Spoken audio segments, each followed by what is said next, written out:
Hello, folks. Welcome to Rational Science. And just before I forget, want to make sure you keep any questions that you might have towards the end, and I'm going to try to answer them in real time. Anyways, let's get started here. I had a couple of clowns.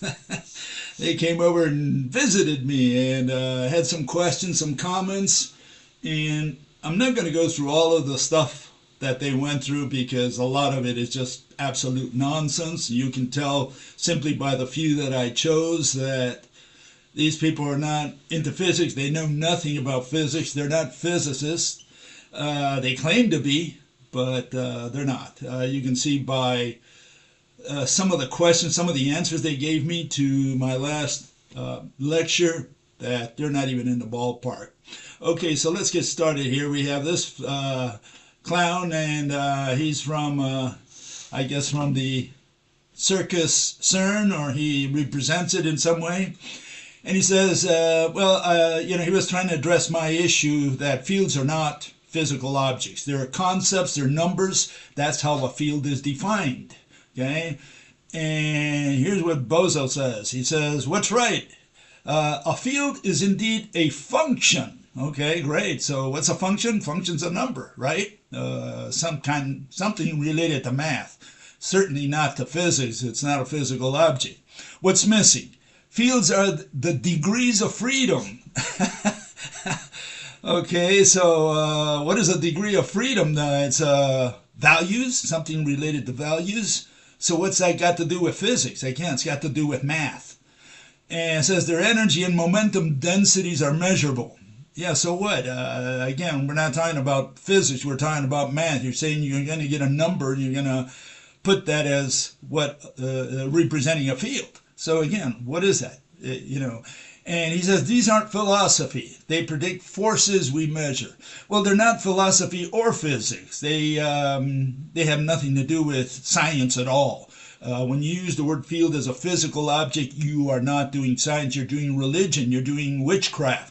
You're saying you're going to take a concept, mathematical concept such as field, which is what values at each location in space. You're going to take that value and you're going to turn it into a physical object. You're going to vibrate it and you're going to turn it into a particle. That's what you're saying. So no, field is a concept. And there you have the value, the definitions for energy, something about the capacity, right? Nothing to do with physics. It's not a physical object. You cannot say you're going to transfer energy because you can only transfer objects in physics, right? So you're doing word salad. You're doing word wizardry here, And momentum, again, quantity of motion. So, all this nonsense about field are degrees of freedom, and then we can measure the momentum. Yeah, we don't care. I mean, momentum's not a physical object, so you can't measure a concept, okay? And again, what you need to do is define the word object, the word concept, and the word philosophy, so we can understand what you have going through your tiny little brain, dear clown. Okay, so that's the first one.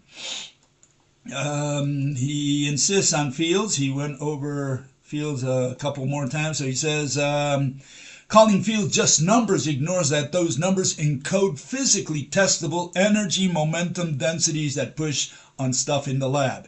Well, I don't know if energy or momentum can push on anything because they are concepts. Concepts don't push. We're done.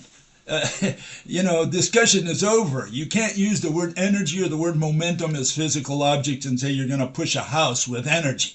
Okay, not in science, not in physics. That's okay in mathematical physics where they use those words, they throw them around, and they get away with murder, and people don't catch them, or don't, or just believe them. They accept all this wording that they have, this jargon, and this is the problem. The problem is that these people just use these words, and people accept them. Nobody challenges it. And if you challenge it and they say, oh, you're doing semantics, you're doing philosophy. That's how they neutralize you. Okay, he raises also the issue about the slit experiment, for those of you who are aware of it. Okay, and the issue here is the nature of light. Is it a wave? Is it a particle? Is it a wave particle? Or wave packet, or whatever they want to call it? All that is nonsense. Just draw the mediator and we'll know what you're talking about. And so he says that the modern view is that photons are quantized what? Excitations. Excitations? That doesn't sound like a noun. It sounds like a verb. Okay? So you cannot say that a photon, a thing that's going to travel, that's going to hit you in the eye or whatever, right, is an excitation. What do you mean an excitation? And he says it's an excitation of the electromagnetic field, which we just held as a bunch of numbers, of values at each point in space, right? So he's talking about excitations of numbers, and he calls that a photon. Okay, so yeah, we have a problem with the nature of the photon that they're going to be using.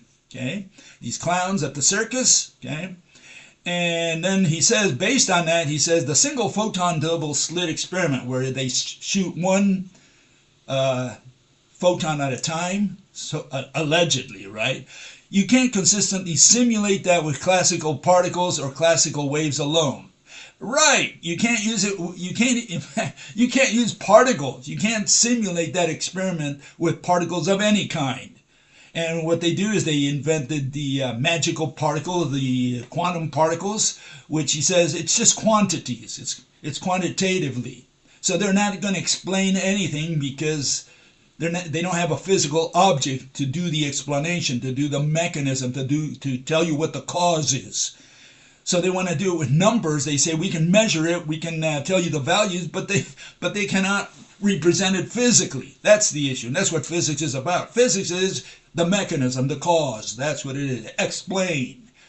Give me a physical interpretation. That's not what they do. What they do, they want to do math, and we're saying that's got nothing to do with physics. Okay, and yeah, we it's just a question that these people are not even understanding what the questions are. They don't understand what physics is about. See, they want to bring in all this math. They say we measure, we have values, we've proven it, we have the technology, etc. And we don't care about any of that. None of that has anything to do with physics. Physics is just explain. You're in front of the jury. You're a prosecutor. That's what a physicist is. He's not trying to convince the jury. Not in physics, not in science. In physics, in science, he's only supposed to tell the jury, the explanation, the mechanism, the cause. And then the jury, can go home and reach their own verdicts, right? But that's what science is. Science is just explanation. We need to explain how this universe works. And once we finish explaining that, we're done with science, we're done with physics, forevermore. We never need to touch physics or science again once we can explain how this universe works. That's it. All this other stuff, developing technology and measuring and making predictions and who knows what else, that's got nothing to do with science. Observing, gawking. Yeah, the fact that you gawk doesn't mean you understood. So observation is not a part of science. Not the observation where you gawk and you say, oh, I observed. Yeah, you observed. Great. Okay, he also brought up the issue of the lunar ranging. And remember, lunar ranging, they have a laser that's pointed at an array that they installed on the moon, right? And they get a reflection, supposedly, right? And what they do with that is they measure how far the moon is and if it's getting farther apart or getting closer to the Earth, that kind of thing. And what does Bozo Joe say? Well, his outgoing beam diverges, so spot on the moon is kilometers wide. So what he's saying, because the criticism was that, if you send a laser, you got to send it to where the moon's going to be in 1 second, because it takes a little over a second for light to reach the moon and a little over a second for that reflection to come back to the Earth. And so we're 1 kilometer away, because that's how fast the moon travels around the Earth, about 1 kilometers per second. So you have to point it where the moon's going to be in 1 second, meaning 1 kilometer away from where the laser ranger is at this moment.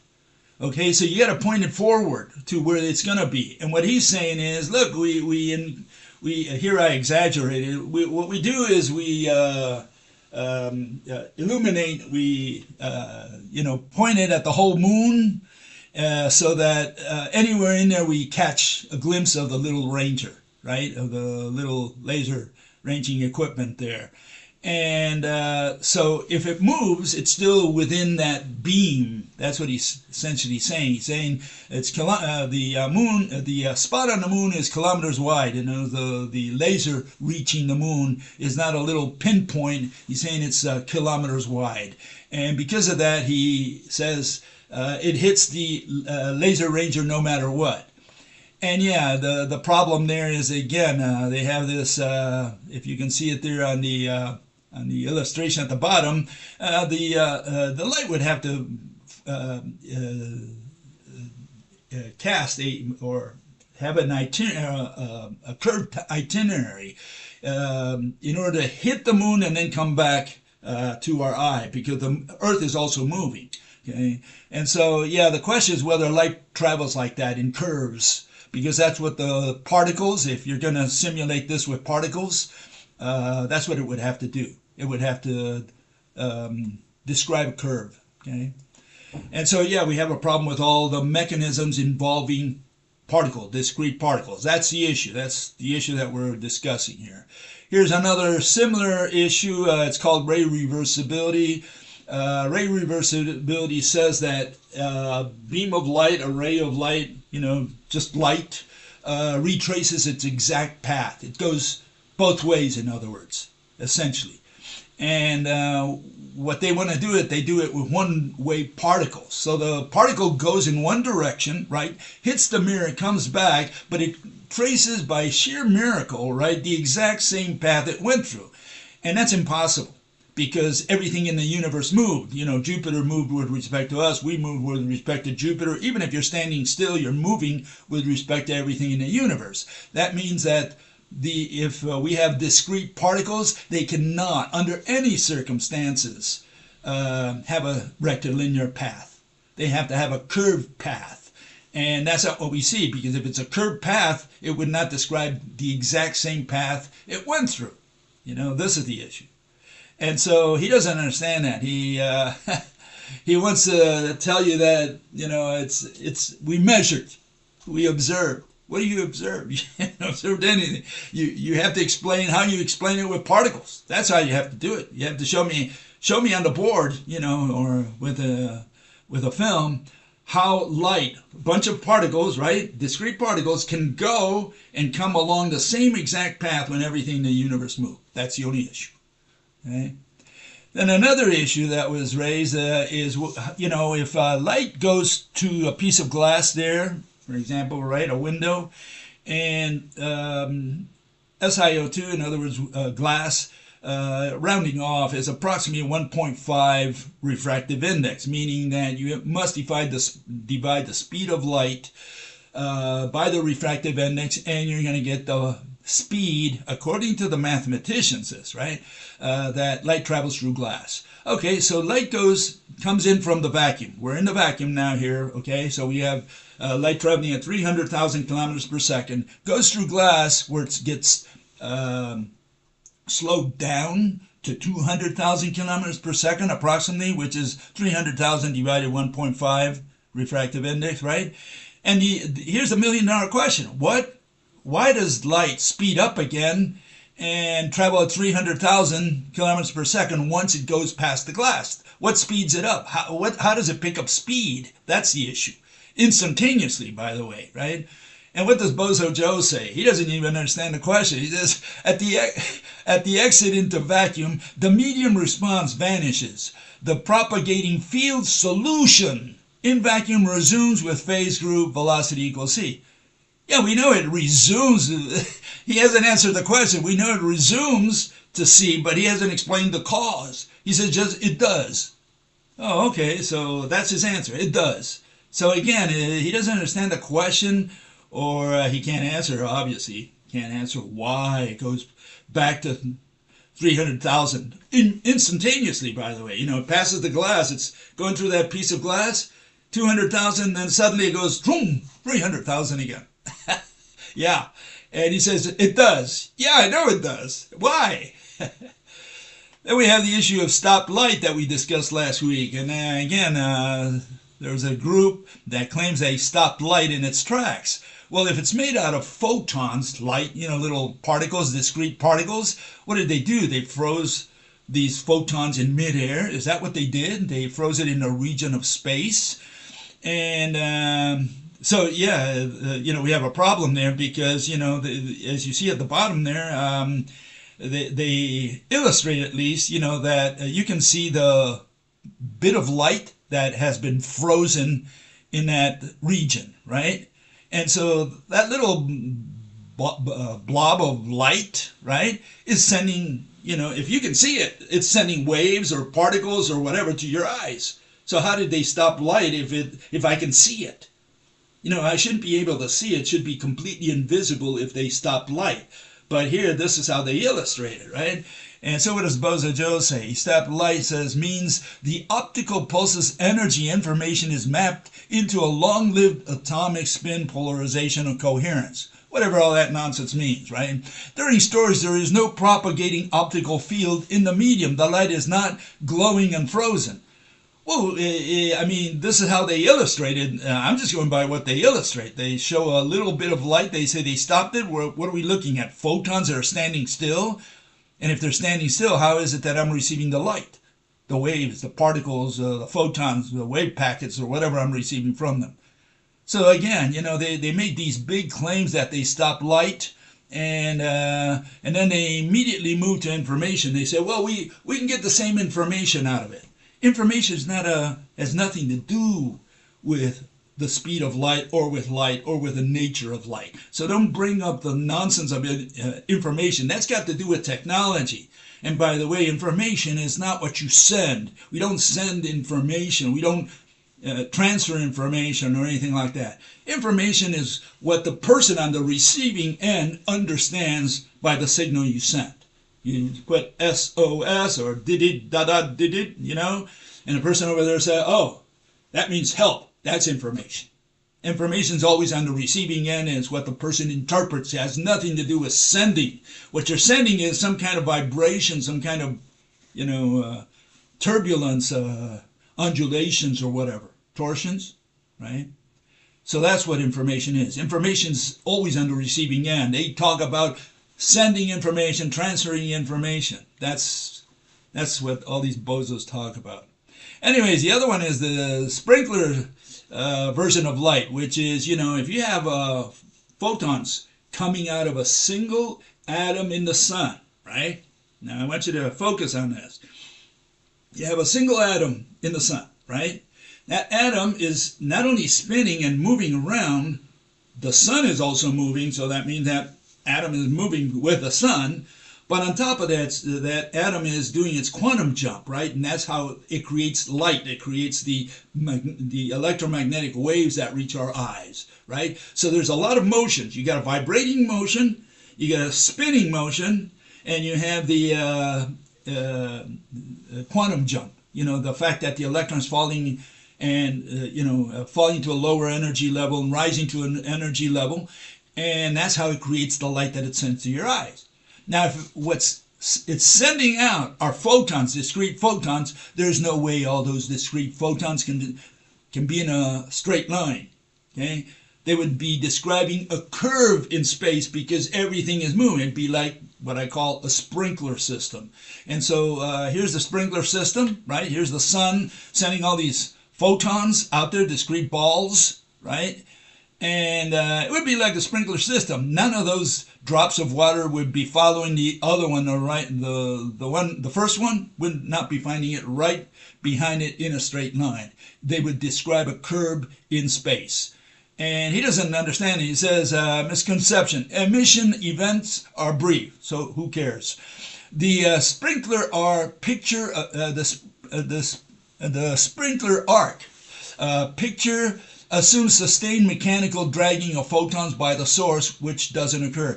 No, it doesn't assume dragging by any photon because the photon is a discrete entity. You cannot drag it with another photon or with one right behind that one as well.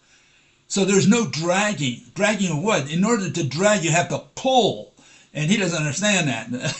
He thinks he can get away by saying, oh, it's not being pulled by the sun, by dragging. How are you going to drag it if it's a discrete entity? You can't drag it with anything. What are you going to drag it with? A field? With gravity? What are you dragging it with? What's in touch with a photon? That's the only question. If you're going to talk about drag. Because the only thing that mathematicians cannot explain on this, and have never explained in the last 10,000 years, Thales, Pythagoras, Plato, Aristotle, Galileo, Newton, Einstein, Hawking, none of these people were ever to explain the only thing they need to explain, the only one they needed to explain in the last 10,000 years, and that is attraction, the force of pull. The force of pull does not exist in the religion of mathematical physics. It doesn't exist. They have no way of producing pull because they always do it with discrete particles or one-way waves. And so, yeah, you're not going to be able to do it if the thing goes one way. How are you going to pull? And if it's all these discrete particles that are going, how are you going to pull with them? So this is the issue. The issue is we have to kill the particle hypothesis. There are no such things as discrete particles.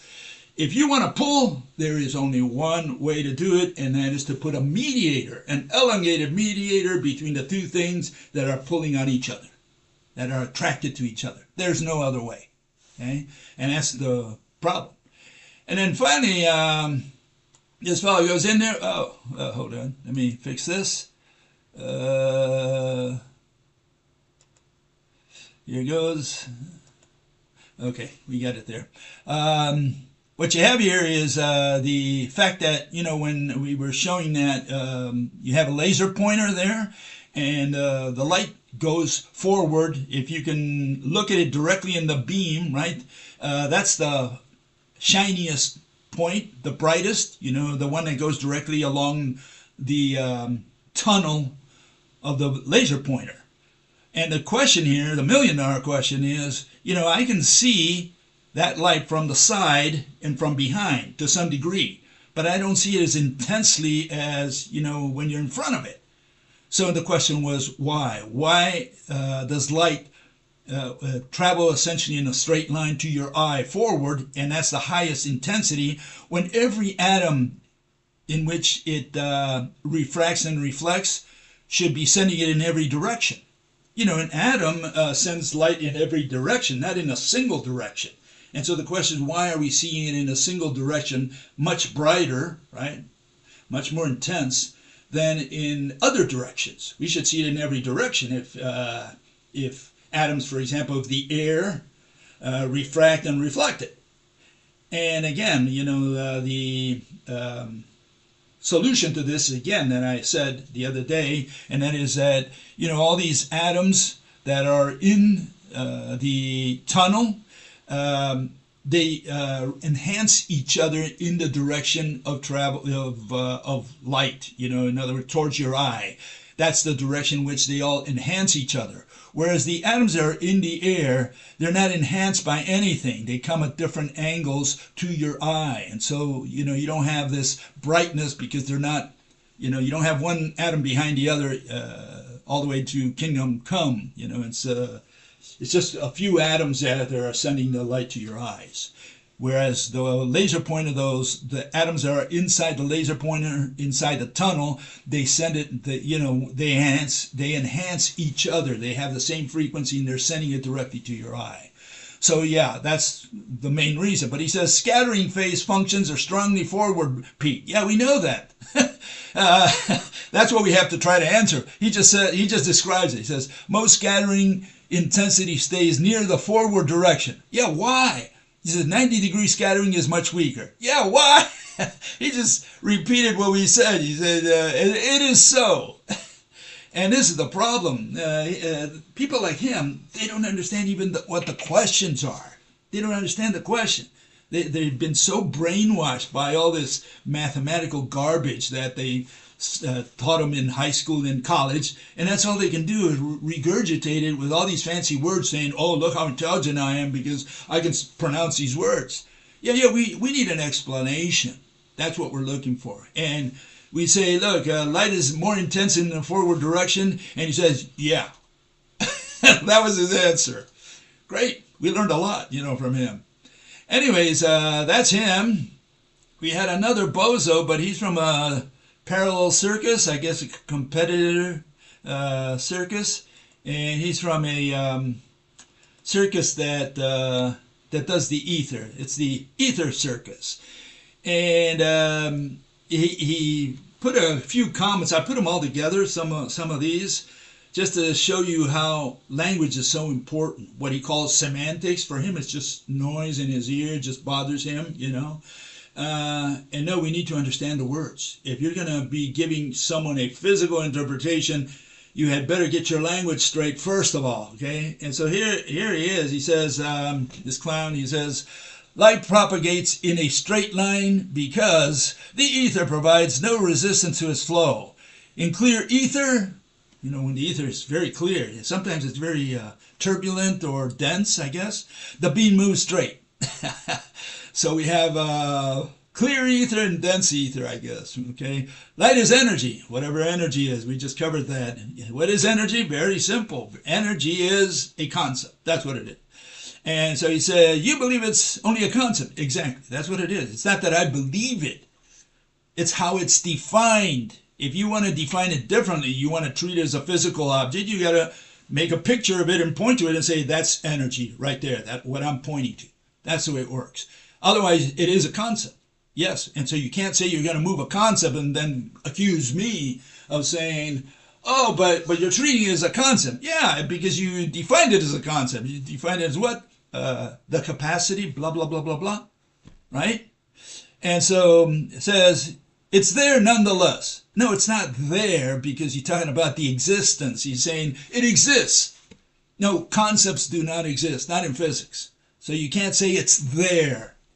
Okay, because what you're trying to say is that it exists, and no, concepts do not exist. Okay, so you can't say it's there. Again, language is very important here, and it doesn't care about semantics. Yeah, neither do you, obviously. It's the propagation of what? Of energy. We have concepts moving around. You know, we have love moving in that direction, conscience in the other one, and torsion takes energy to generate it. Okay. If you want to torque something, you know, you need energy. He said, well, whatever energy is, what is this energy? And so, you know, essentially here, this is my answer to all these. Let's put it here in the proper context here.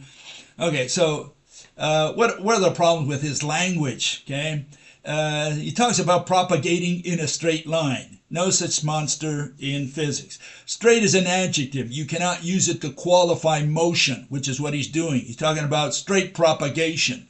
Okay? The correct word is rectilinearly. It's an adverb because adverbs qualify motion. So if you're going to talk about propagation, formally, then you're going to talk about rectilinear propagation or propagate rectilinearly.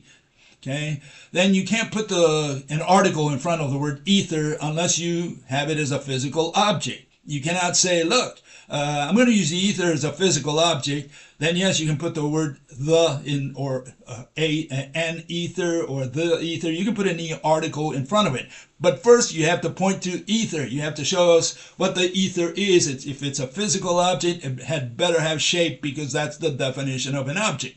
Okay? So if you're going to treat ether as an object, point to it first. Then you can do whatever you want with it. And he says the ether provides no resistance, meaning he's talking about a physical object. But, you know, if it's a noun, draw it. That's how simple it is. And then he uses another concept, the beam. No, beam is not a physical object, neither is the word ray. Ray and beam are concepts. Okay, but these people don't understand that. They treat beam and ray as physical objects. I guess they got it from, the Star Wars, where the guy has this beam and he can see it and say, oh, there's the beam. I can see it. I can touch it. It hurts. I can use it as the force, the force be with you or whatever. Beam and ray are concepts. You cannot put articles in front of it formally. So you cannot say the beam moves straight. Okay, and if it moves, it doesn't move straight. It moves rectilinearly. Okay, and then he has light is energy. Yeah, but energy is a concept. So he says it's semantics. Yeah, you have to fix your semantics. You're doing the word salad, not me. Okay, and then we have the propagation of energy. Again, energy propagates. We have concepts that move around all over us. He said generates it. And he says, where does the energy come from? Well, hopefully it comes from nowhere, because we have a concept. Concepts don't come from anything and don't go anywhere. Okay, and then he says vibrations does not exist. Yeah, and exist, only physical objects can exist. So you cannot say that vibrations exist, because vibration is a concept's motion. And so again, you can see you can destroy him completely with semantics, as he calls it, with proper language. Okay, proper language of physics. All of his comments die right there in language. He doesn't have the right language to do physics. Okay, so we have a problem because these people don't understand that language is important. You need to get the language right. Especially, you need to know the difference between an object and a concept. And that's where all of these people fail. They don't know the difference between an object and a concept. Every word in the dictionary falls under one or the other. There is no other possibility. Every word either has shape, or represents something that has shape, or represents, a relation. That's what a concept is. Concept is nothing but a relation. Okay? It's a word that invokes two objects. You need to define the word object before you define the word concept, because a concept is two objects. Okay? You're establishing a relation between two objects. Okay, so that's the end of him. We can't even start with him because he doesn't understand the language. But he raised an issue. He says, where does the energy come from? We say that light is a torsion along a rope. Okay, so light is doing this, right? It's torquing, right? And that's light. Light is a torsion of a rope. That's the signal. It pumps the atom in your eye, and your eye sends the signal to, the brain. In other words, torques to another atom in the brain. That's essentially what we're saying here. And the question is, well, where does the energy come from all this? This rope, I need to torque it. Like here, I need to torque it, right? And so I have to move my hands. You say, where does the energy come from? Well, I guess it comes from me. And where does the energy from me comes from? Well, it comes from the food I eat, I guess. Where does the food come from? Well, it comes from the sun. And, we can go on and on. The issue is the following. We need to specify, what our universe is. What is our universe? And that's essentially, what it comes down to. Here's a snapshot of the universe. We need to know what our universe is under the rope model, especially, right? And what we propose. And we're saying that if you took a snapshot of God, we have God's camera. That's the most powerful camera ever invented. It's a 3D camera. It takes pictures in 3D, right? We want to see every atom in the universe, every single one of them.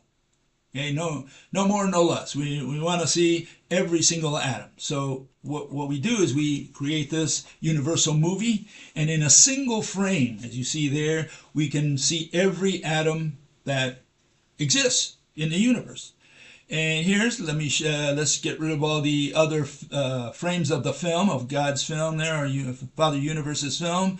And here's God. He's going to take a snapshot of the universe, of every atom, and we are able to see them finally, every atom in the universe. And it's a 3D snapshot. Okay, that's why I put that elongated part there. So let's assume that's what we have. We can see every atom in the universe. Okay, and so it looks more or less like that. There, God took a picture of the entire universe for us. In other words, all the matter in the universe. Okay, so far so good.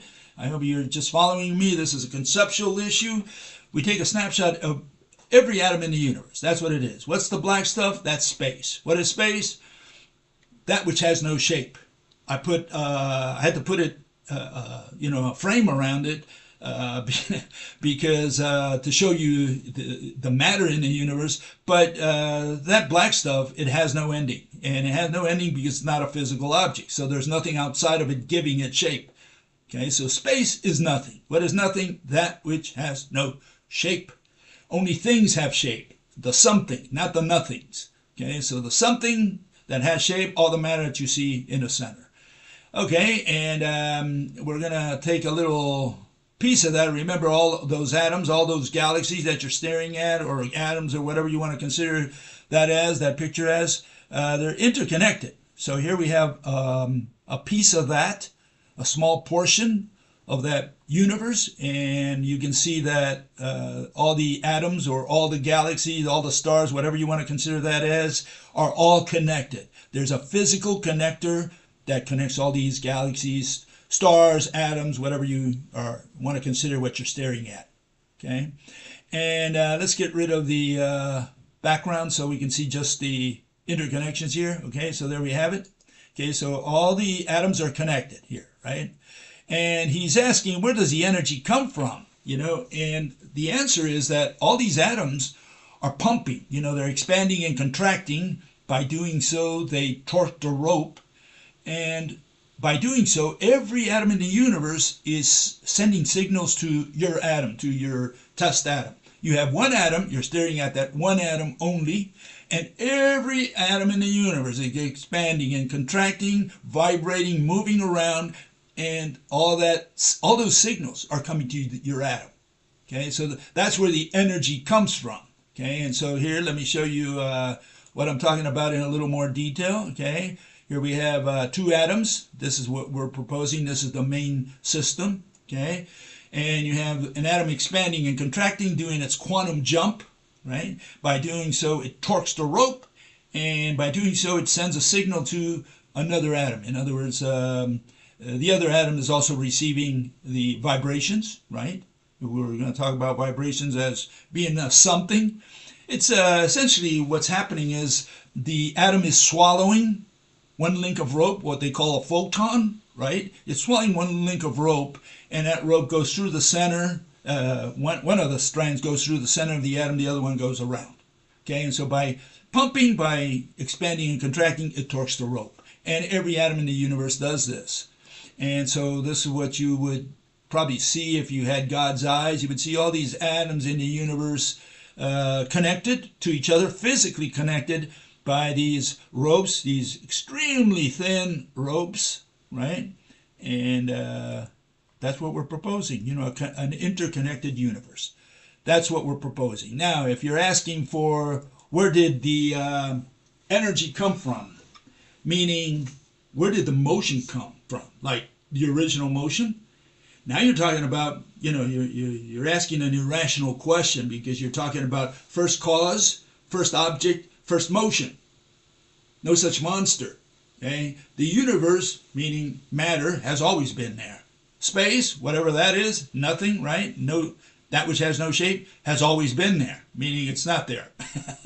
Okay?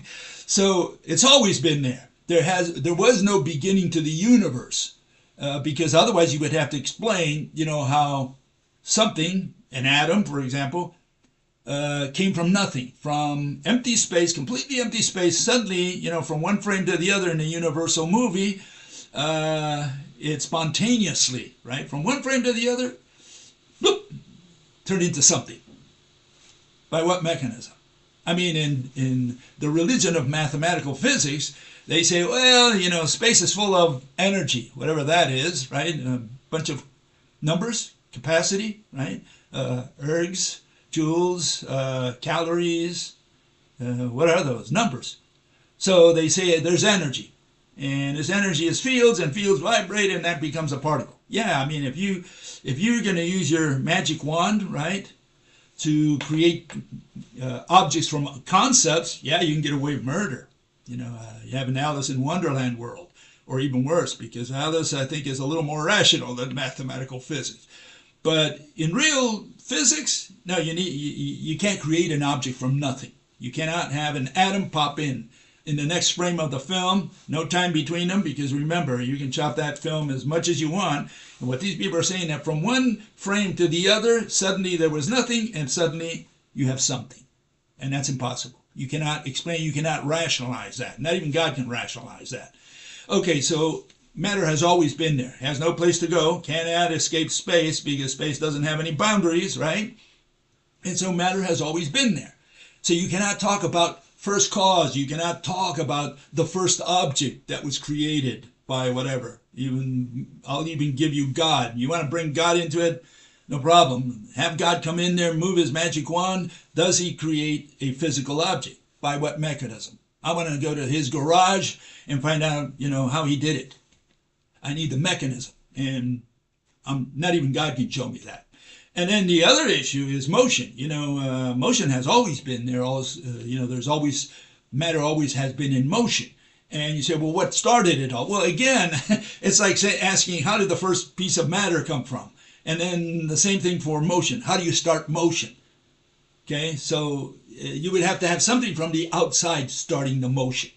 Okay, and again, there is no outside, so you can't start motion. The energy did not come from outside. The energy was already there, so to speak. There was always motion. There was always matter. And as long as you think of it in those terms, you have no problem, because now you know or can understand, right, that matter has always been there. It's always been in motion. So the energy, again, for one atom comes from every atom in the universe. That was already moving, is sending signals to your little tiny atom. That's where the energy comes from.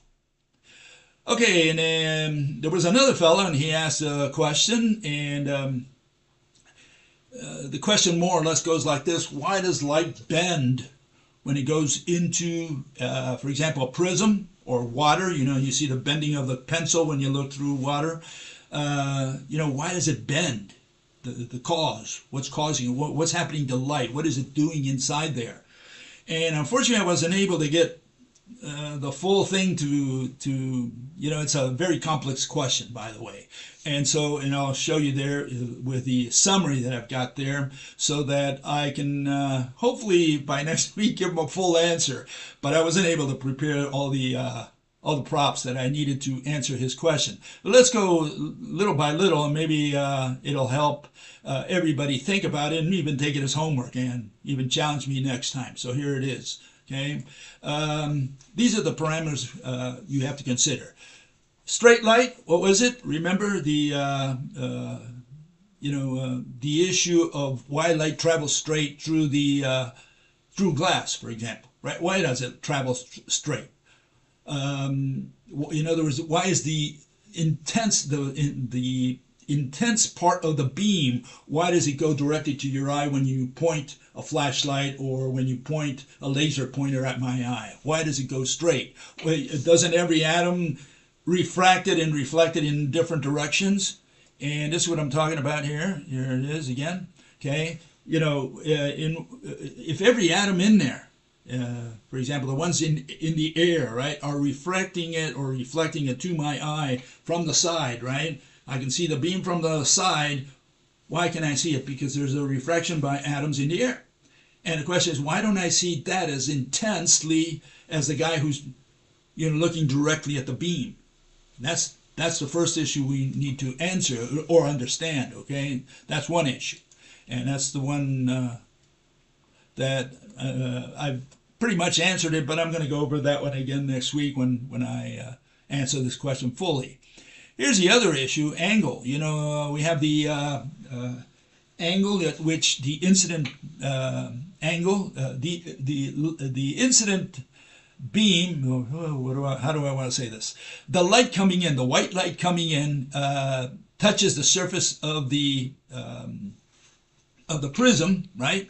And it hits it at a given angle. But you can see what happens when you point. If you turn the prism upside down, which would be pretty much like a lens there on the right, you'll see that that's essentially what it is. A lens is two prisms that are put back to back. And there you can see what the pattern looks like. The blue is on the inside and the red is on the outside. Okay, and that's also what we see when the sun, illuminates and creates a rainbow in the sky, when it rains. So you see the blue on the inside as well and the red on the outside. So we have to answer that question as well. Why is red always on the outside and blue on the inside? So that's part of the question, because it's got to do with the speed. Because remember, according to the rope model, light always travels at the same speed, always 300,000 kilometers per second. And the only thing that changes between blue and red is that one has longer wavelength, which is the red, and a shorter wavelength is the blue. And so all we're doing is saying that the length of red is longer and the length of the blue is shorter, right? And that there are more lengths, frequency, for the blue than for the red. Okay, so those, keep that in mind. The other issue is, density. A lot of people think that it's got to do with the density of the material. In fact, that's such a popular misconception, we could say. The density may have something to do with it, but it's not under any circumstance the primary factor. And let me show you why. Here's an example that'll put it in the proper perspective. And here it is. Okay, here you have the density of olive oil, right, which is lower than the one for water, right, which is lower than the one for glass. But see, the refractive index doesn't follow that density. Olive oil has a higher refractive index than water, which has lower than glass. Okay, we know water and glass, but see, olive oil has lower density but higher refractive index. You say, well, how can that be? I thought it was a question of density. Well, that chart there, that very short chart tells you no, density is not the factor. Okay, so keep that in mind. Density is not the one that's going to do this. It's going to be something else. And there's a couple more parameters. One is the quantity of material. And here, let me illustrate that here. If you have the light going through more matter, it's going to be different than light going through less matter, even though they have the same density of the same material. So the amount of matter also has an effect on, the curve, the bending of light, or whatever we want to call it, the changing direction, why the beam suddenly goes off in a different direction. Okay, so this is something you got to consider. And remember, you should be able to figure this out as well, because see, the prism is like a triangle, right? And so the red is always on top, the shortest part of the triangle, of the prism. And the longer one is the blue one. Okay, so there you have the prism upside down. Maybe I should turn it upside. Let's see if I can turn this upside down.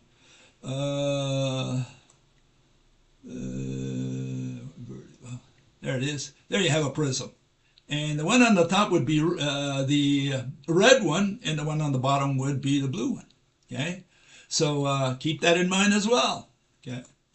And then finally, the other one is the molecular structure, which is probably the most important one. Okay, and here it is, just a quick one. Water has a different molecular structure than olive oil or glass. And maybe that's where the issue is, of why, the beam goes in a different direction, light goes in a different direction. Suddenly it, goes straight, it continues straight, but in a different direction. And maybe it's got to do a little bit with that. Anyways, I'll be covering that next week in a little more detail. I didn't have time this week to really go over all this. Okay, so many issues that came up that it was impossible. Okay, today, what's the main course? Main course is there's a fellow. His name is Arvin, and he purports to do physics. He attempts to teach physics, and he's got a whole team of so-called physicists, and they're all, including Arvin, they're really mathematicians. They have nothing to do with physics. None of what they do has anything to do with physics. Physics has to do with rational explanations, and they don't have a single rational explanation for, the micro world, the world of what they call quantum mechanics, the invisible world of Mother Nature's. They do a lot of general relativity and, cosmic stuff as well. But primarily, here, as it relates to the discussion today, he's going to try to explain how magnets work. Does he explain it? Does he tell us what the mechanism? He asks the why question. Does he answer it? Well, the answer is no. He doesn't answer that question. And the main reason he doesn't answer it, he doesn't understand the difference between a description and an explanation. And almost no mathematician out there has any idea what the difference is. A lot of people think that an explanation is just a bunch of descriptions. It ain't so. Now, descriptions what a robot might be able to do, just regurgitate, blah, blah, blah, blah, blah, right? And that's different than thinking and figuring out, what the cause of something is, what the mechanism, the underlying mechanism, especially things like gravity and light and magnetism, okay? And so this is the issue. The issue is that these people don't understand the difference between a description and an explanation. That's where it starts. The other one is that, like all these mathematicians, they reify all concepts. They work with reified concepts. They're moving fields around. They're moving energy around. Force, time, they have all these concepts and they move them around. They bend time. I mean, what nonsense is that?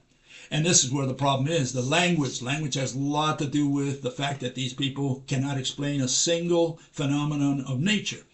And we're going to look at magnetism today, and we'll find out how they answer that. But here, this is the fellow I'm talking about.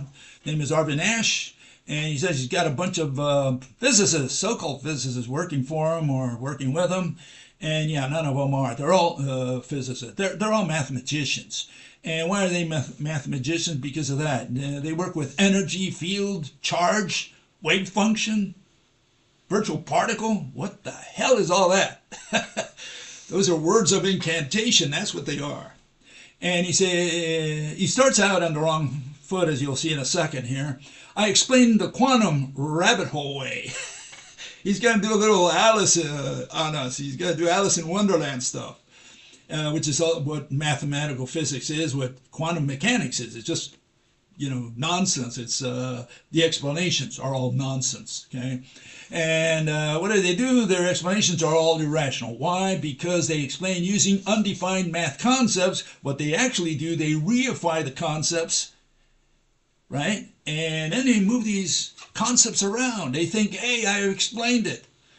Well, yeah, I mean, I can explain how the earth moves around the sun with angels as well. Does that make it true? I can get the spirits to push the earth. And that's probably more rational than what these people talk about, okay? And here, this is how good old Arvin starts his presentation. He starts out by telling us, he'll warn you up front. He'll say, I'm going to do rabbit hole stuff today. Alice in Wonderland. I mean, his words, okay? Listen to him. Here he goes, okay? Give me a second here. Let me put him on. Listen to him. Why exactly do magnets attract each other? But Arvin will explain it with quantum field theory, or QFT, which is the best and most proven theory of reality that we have. But be aware that I'm going to go rabbit hole quantum on you.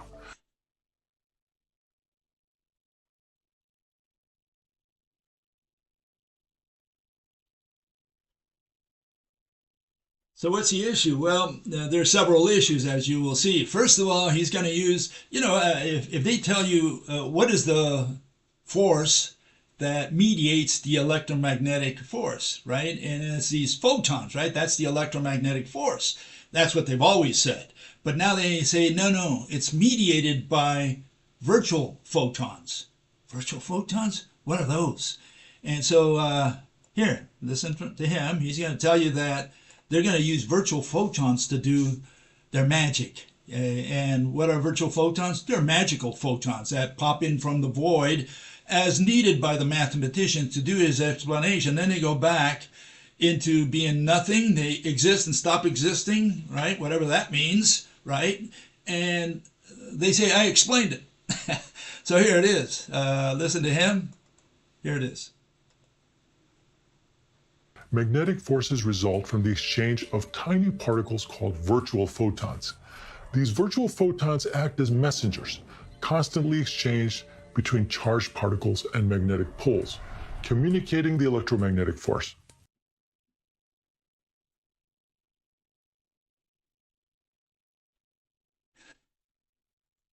I thought the electromagnetic force was done by real photons. But it turns out they're all magical photons. They're virtual photons which they can't measure, right?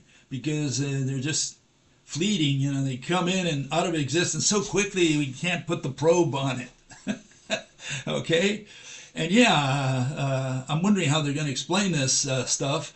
And it turns out that they're going to invoke something even more irrational, which is Niels Bohr and Ernst Rutherford's planetary model of the atom. And of course, if you have an irrational atom to begin with, which is the one that creates the photons, the real photons, I guess, because then they create these virtual photons that come in out of nowhere. The magic, what did he say? The rabbit hole, the Alice in Wonderland photons. Okay, so they come in from the void, and it's all magic. You know, where's the explanation, a rational explanation for all this? I mean, he's going to tell you how magnets attract each other, and again, this is the only site on the planet that can explain physically, give you a physical interpretation of how a magnet attracts another. Here we can do that. These people, you know, they talk about math and rabbit holes and whatever, right? And why? Because they start out with a planetary model. They've already started with an irrational photon, which is the virtual photon pops in from the void and ceases to exist instantly, right? And here's the magical atom that Niels Bohr and Ernst Rutherford created. Here it is, okay? Listen to them. Atoms are composed of a positively charged nucleus surrounded by negatively charged electrons. These electrons are tiny charged particles that orbit the nucleus, kind of like planets orbiting a star. Let's just visualize electrons orbiting the nucleus like planets around the sun. The animation you see here is a decent mathematical approximation.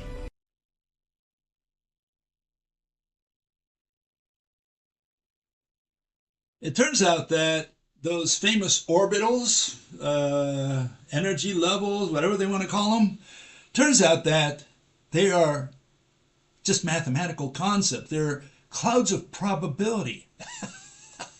Okay, so here's again, it's all from his site. Okay, I didn't invent any of this. You're hearing it from the horse's mouth. So listen to him. Here goes. At its most basic quantum level, magnetism comes down to electrons. Electrons exist in clouds of probability around the nucleus of atoms. The clouds represent the probability of finding the electron somewhere there if we were to measure its location. These clouds of probability are what we call an atom's orbitals, which describe possible locations for the electrons. And what we call shells are groups of orbitals containing electrons at the same energy level.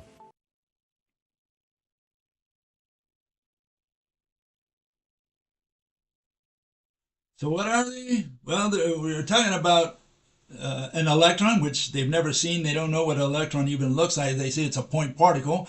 But this electron bead, if we can call it a bead, a zero-dimensional bead, a point particle, occupies an energy level. Okay, what is that? Well, it's a cloud of probability that surrounds the nucleus.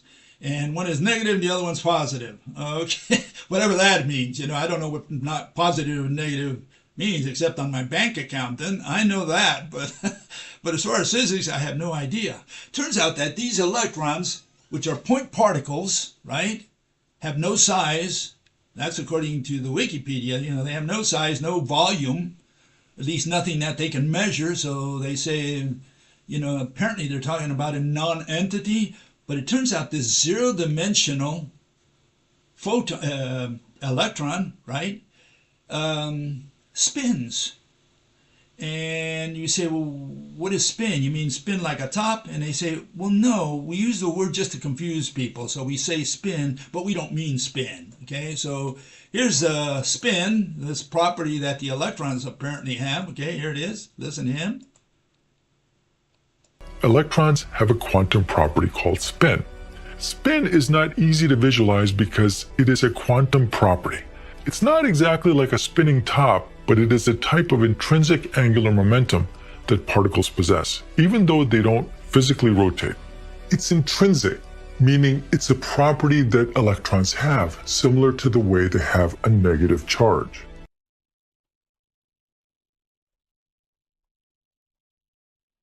Okay, so You don't know what spin is, but electron spin is just one of those properties electrons have.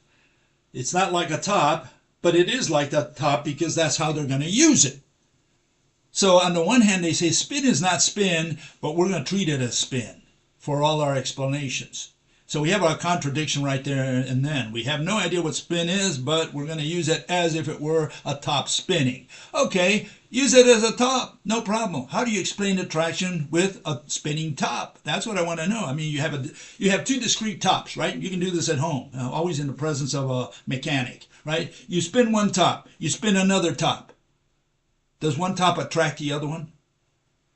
Especially out there in outer space, like, there's no platform, no environment, no nothing, right? You spin one top, hopefully you can do that. You spin the other top. Will one top attract the other one?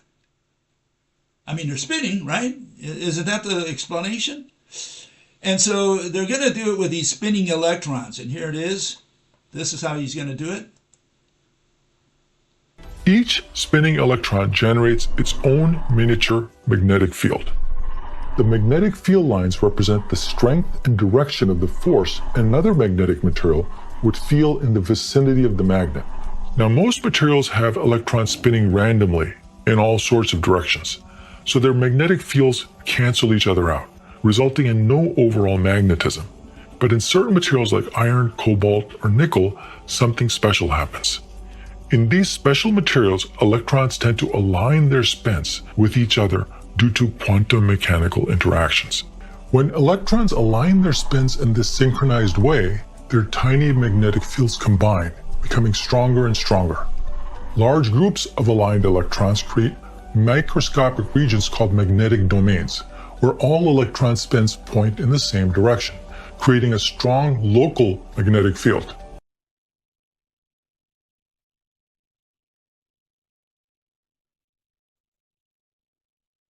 So he has this spin, right? He says it's not spin, but he treats it like spin. And he says that we've got these fields. What are fields? A bunch of numbers. He shows them as some kind of lines there. I don't know why he put the lines in there. How do you represent numbers with lines? What sense does that make? I mean, either we have lines, some threads, I guess, or you put numbers. Why don't they put numbers? Well, if they put numbers, you would not understand the physical interpretation. So, what do you mean? Numbers are vibrating and they interfere and yeah, because they're talking about numbers. But they put these lines and they say, see, these lines represent the field, right? The field lines, Faraday's field lines, which they say are not there really. They're just values in space. But all these values add up. And because these values add up, you have attraction or repulsion or whatever, depending on the spin of the electrons. Make sense? That's what they're proposing. And again, we come back to this word virtual. What is a virtual? He tries to explain what a virtual particle is. And again, it's rabbit hole stuff. Again, if you're interested in rabbit hole stuff, here you'll see it. What the heck are virtual photons? It's going to sound weird if you haven't heard of virtual particles before. They're called virtual because they exist so briefly, popping in and out of existence as small quantum fluctuations of energy in the vacuum. All fundamental particles are excitations in quantum fields that are everywhere in spacetime. Even in the vacuum of empty space, with no matter or radiation, it's teeming with virtual particle-antiparticle pairs being created and destroyed constantly.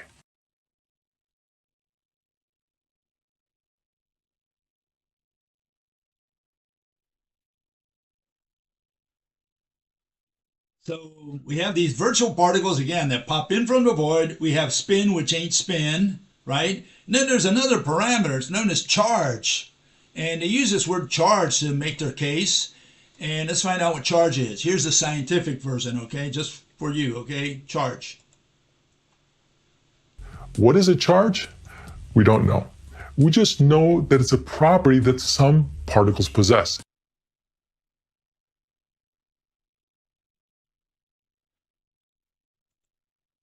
Okay, so we have all these words that they use. They use spin, they use virtual particle, term, charge. They don't know what any of that is, but they're going to explain how a magnet attracts another. And so here's a summary so far. I hope you've been keeping track.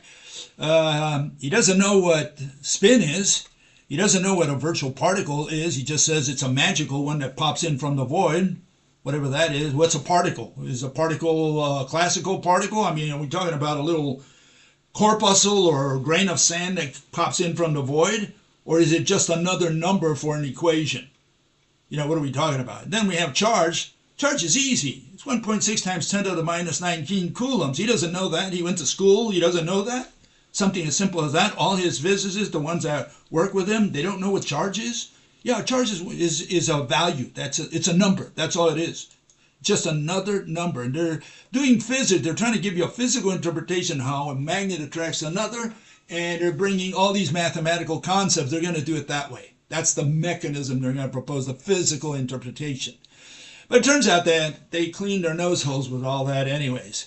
This is the mechanism. Here, now we'll see the real super duper mechanism that good old Arvin and his team proposed. Here it is, okay? Listen carefully.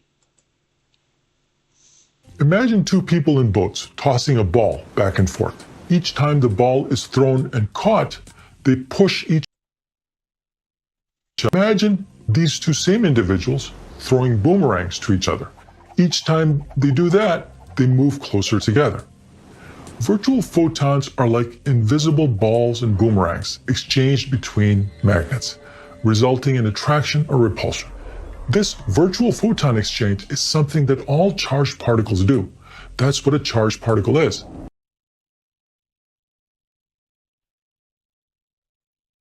So now you know what a charged particle is, but they didn't know what it was. Okay, but it turns out that, look at the mechanism. I want you to remember that mechanism. We have the ball between pushing. We all understand that. If I throw a ball at you, I push you away. Period. We're done. Okay? The boomerang, they want to do it also with particles. They say, look, we're going to send the particles on the outside and they push you in. So they produce pull, one person on the other, one boat on the other, through push. Why? Because in the last 10,000 years, not a single mathematician was able to explain the force of pull in Mother Nature's world, right? Gravity, magnetism, pull, right? And this is the issue. The issue is they never have been able to produce the force of pull in all of mathematical physics, in fact, in all of mathematics since day one. Why? Because in order to do pull, you need to have a physical mediator between the two things that are attracting each other. Look how simple that was. And the issue is they say, well, we can't see or touch anything. Like gravity, I can't see or touch anything here. Here we have two magnets, right? Right? And I can't see or touch anything between them. So they say there's nothing there. And yeah, the issue there is that an object is that which has shape, not that which you can see or touch. That was the whole issue. They needed to define the word object in the days of the Greeks already, and they never did. They never defined what an object is. They never used the correct definition. And so here we are, 2,500 years after the Greeks, right? And we don't have objects in mathematical physics. All we have are concepts. And so, yeah, they cannot explain the force of pull, the force of attraction. But that's what he's going to explain here. And how does he do it? He does it with the force of pull. He does it with the boomerang mechanism. I throw the boomerang, he goes behind you and pushes you towards me. It turns out that he says that, but that's not what he's going to use. Here it is. Listen, here's repulsion first. Let's do repulsion first, then we'll do attraction. Attraction is the one you got to keep in mind. That's the one you want to pay attention to. Okay, here's repulsion, okay? When two similar poles approach, north to north, south to south, their electron spins are aligned in opposite ways relative to each other. One magnet has electron spins oriented up, and the other magnet oriented down relative to it. In quantum mechanical terms, this arrangement creates interference patterns in their electron wave functions, making it energetically unfavorable for electrons to occupy overlapping states. This raises the energy, making the system want to avoid that state, causing them to push away.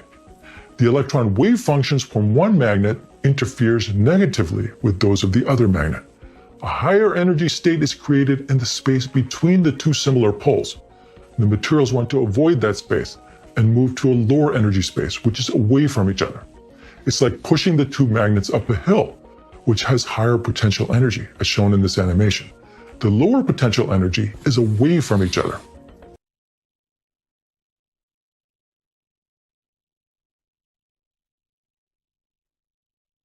It's all math, what they're talking about.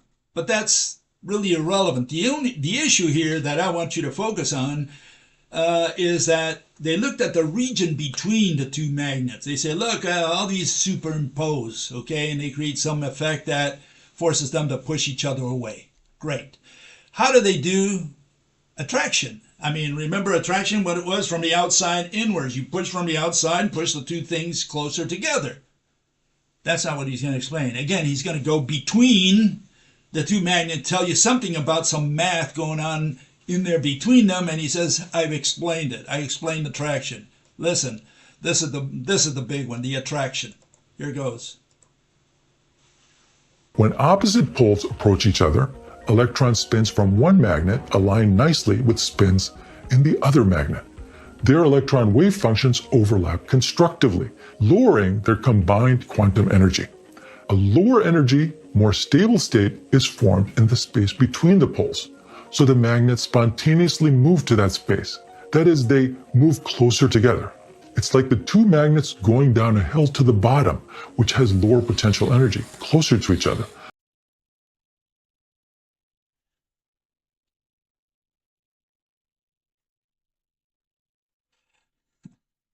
Well, did you see any boomerangs pushing from the outside? Now, again, he talks about the interface, the region in between. So one thing doesn't match the other. One thing has nothing to do with the other. They talk about this boomerang and say, oh, I understand a boomerang, pushing from the outside. That's not what he explains. He wants to explain attraction from the inside, saying there's some math going on inside there, and that you have higher energy, lower energy, wave functions, charges, whatever nonsense, positive, negative, and that's what pulls them together. And again, it's interesting that, good old Richard Feynman, he wasn't able to explain magnets either, but he thinks he's smarter than Richard Feynman. He can, because he does it with virtual photons or wave functions or who knows what else. So what do we call all these mathematicians? Well, we call them idiots. Idiots. That's the correct word. So what's an idiot? Let's define that as well. We need to define all our terms in science, okay? An idiot. So a word comes from the Klingons, okay? Idiot is a person with big ideas. See, rational people have ideas, normal ideas. But mathematicians have big ideas. Idiots, okay? And so we call them idiots, or for short, idiots, okay? And that's what they are. We have a bunch of idiots in the mathematical establishment, and they claim that they can explain how magnets attract each other when they do no such thing. It's false advertising. And, a lot of people go there and listen to them. They have a lot of subscribers, a few more than I do. But this is what they learn. They learn nonsense. They walk away and say, oh, I got my shot of science for the week. I can now explain magnets. How do you explain them? Well, it's the boomerang, pushes you from the outside. That's how a magnet attracts another. Okay, so if people are content with that, that's fine. They have a false sense of security. So how do we explain it in science? How do we explain attraction between two magnets in science? Okay. Well, we start with a scientific method. The first thing we have to do is get rid of the mathematical method invented by the people in the 17th century. We get rid of all of it completely. None of it belongs to science. None of it is science. None of it has to do with physics. We don't observe. We don't predict. We don't do experiments. We don't describe. We don't invent technology and call it science, and that we prove science through technology. We don't do any of that. Okay? So hold it. What do you mean? None of that? Right. Science is rational explanations. Let me repeat that. Rational explanations. That's all that science is. You need to explain how our universe works. And once we do that, we're done with physics, we're done with science. Okay? And here's the scientific method, which is the way you present your explanation to a juror so that they will understand, not so that you will convince them. We don't talk about knowledge, we don't talk about proof, about fact. We just talk about, the objects that we're going to use. We show them a mechanism, we show them the causes. That's why we can explain how a magnet attracts another here. Okay? And the first thing you need to present are the objects. But the next thing, you see definitions there. The first thing, which is the second thing, right, is what we call the foundations of physics. You need to define these words whether you like it or not. Otherwise, you cannot do physics. Otherwise, you cannot explain mechanistically the causes behind a phenomenon. So you need to define these words. Object, space, distance, location, exist. Motion and concept. You need to know the difference, especially between a concept and an object. These people don't understand the difference. They use all these concepts as physical objects, move them around. You can't do that in physics. You're cheating. It's false advertising again. Okay, so that's where we start. Okay, we got to get our, house in order before we start. And what we present is a physical object, an object, not a concept, okay? Instead of this wavy thingy that these people present, we present a rope. Okay, we're saying that the mediator of light is not a wave, which is not a thing. Wave, you see those arrows there, those are vectors, which are numbers, and they make up these fields, which are not things either. They're concepts, again, field, bunch of numbers in space. And so what these people have is a mathematical concept, and they represent it with these arrows and these curved lines. None of that has anything to do with physics. Okay, physics, you need a physical object. We're saying the object that they've always confused it with is a rope. Only a rope can tell you certain things that, they should have figured this out a long time ago, but for some reason it never came up to them. One of the things that it can explain is this, the fact that, a rope, back here you can see it, right? The more links you have, the more frequency, the shorter each link, and vice versa, okay? The longer the links, the fewer links you have for a given length of rope. And that's what that little equation is. The speed of light equals frequency times wavelength. They're inversely proportional. The only entity imaginable that can represent that is a DNA-like rope. It's got to be a rope. Okay, it's got to be a physical object. Rope is a physical object. Wave is not an object, and neither is a mathematical concept such as a quantum particle or whatever they want to call it, or wave packet, or all these words that they've invented. None of those are physical objects. None of them qualify as physical objects for the purposes of physics. They cannot be used to simulate physical interpretations, mechanisms. Okay, so here's the, we put them in motion. Here's the, let me make this a little bigger. Here you have them in motion. Again, they move this wave, which is kind of scary because what you're staring at there, the wave going in one direction, those are vectors that are moving, and fields, which are a bunch of numbers. So they represent them with these lines and arrows, and then they move them. And so they give you the impression that they know what they're talking about. No, we have a rope, and the rope does not move forward or backward. It torques in situ. By torquing, we can explain why light is so fast again, because, torsion is the fastest thing known to man.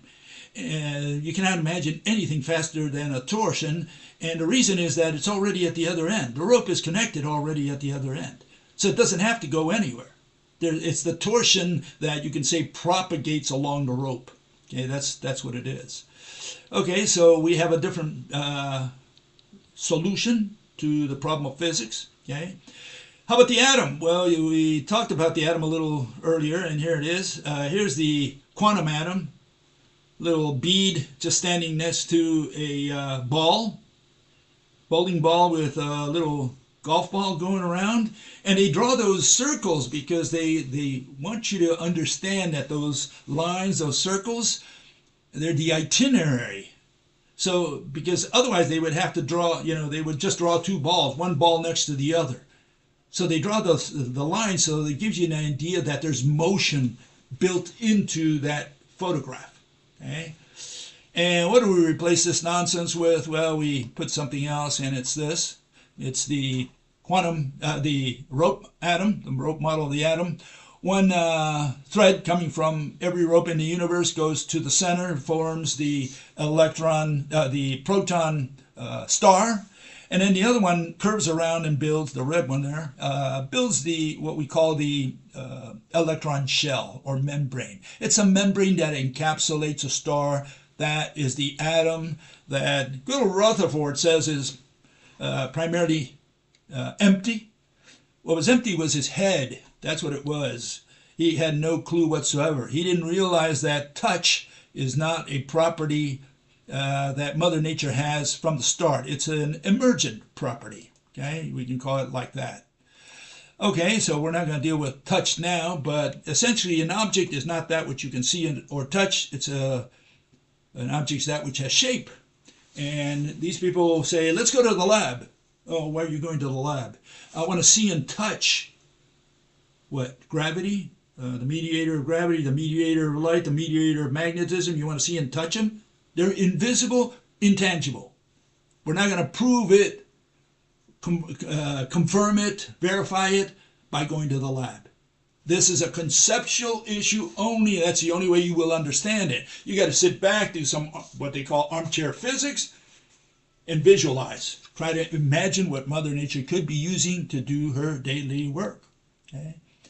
Okay, so here's the difference between what quantum proposes and what we propose. There you have the quantum atom doing its quantum jump, and what comes out of there is these numbers that they illustrate with arrows and lines and whatever.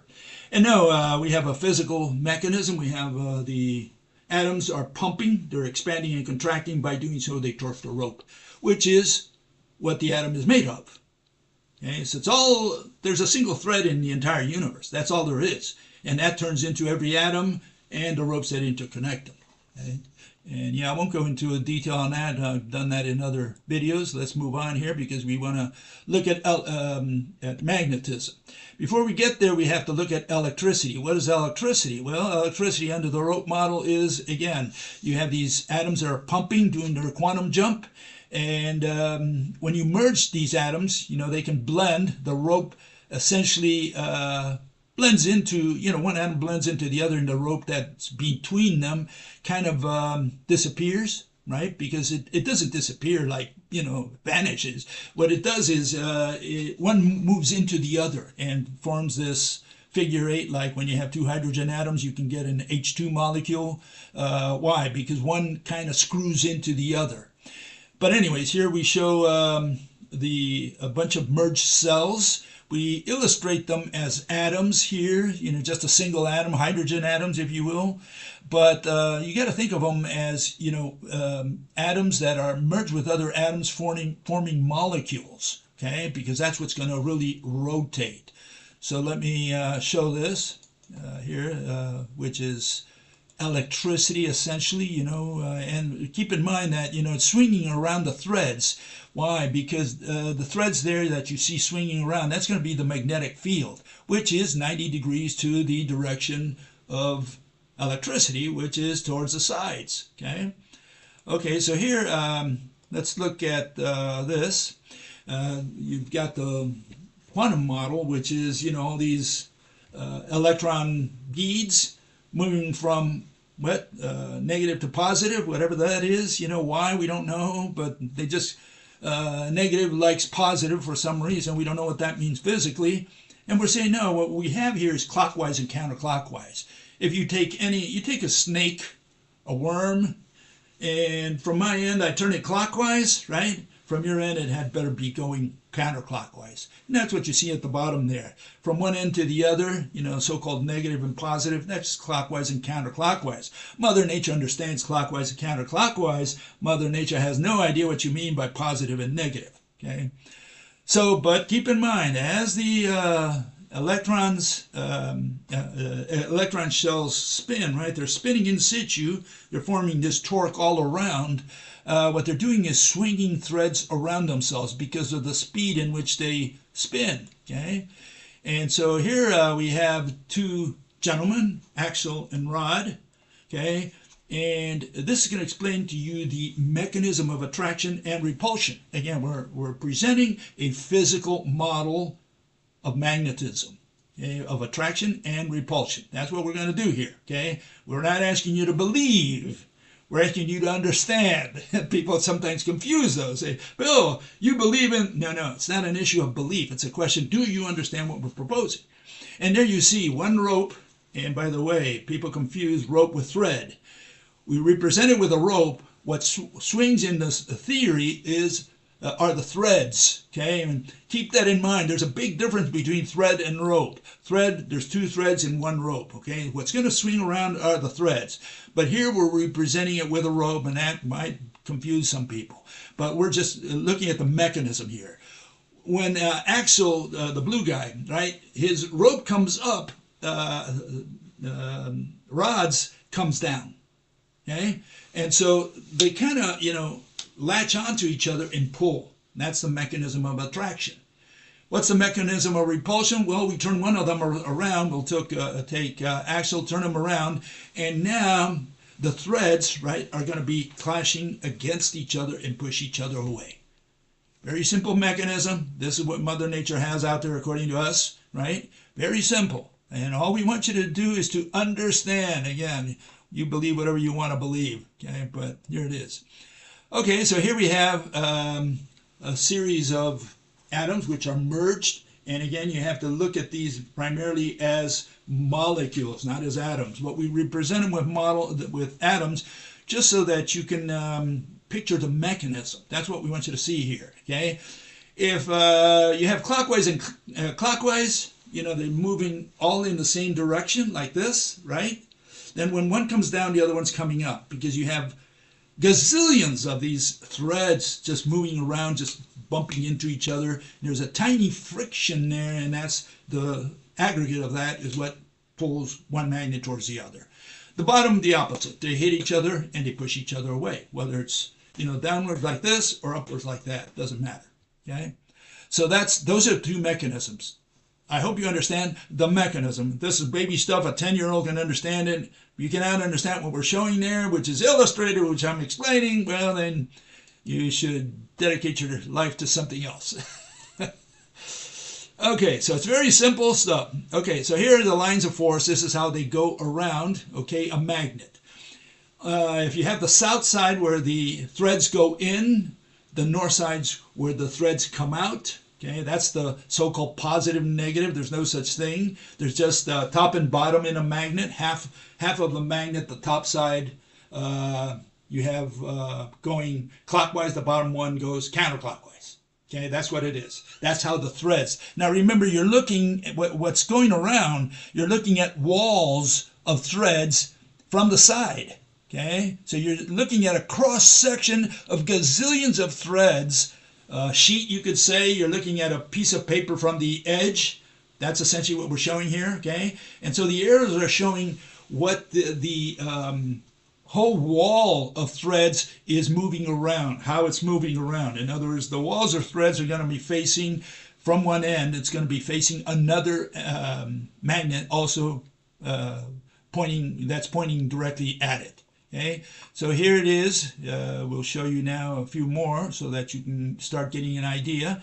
Here we have four magnets. The top two ones are south to north. The two bottom ones are south to south.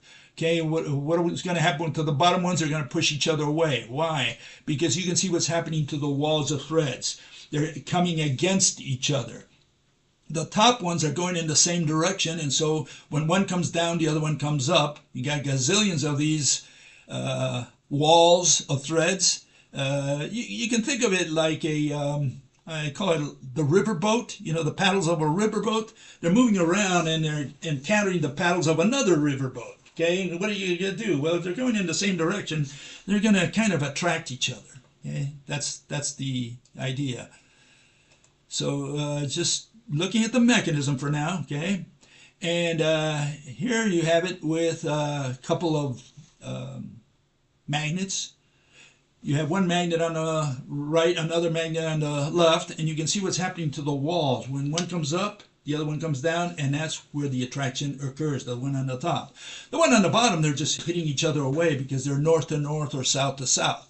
Okay, so I hope you understand the mechanism. That's what we're proposing. We're doing it with real objects. We're doing it with threads and ropes. Thread is a rope.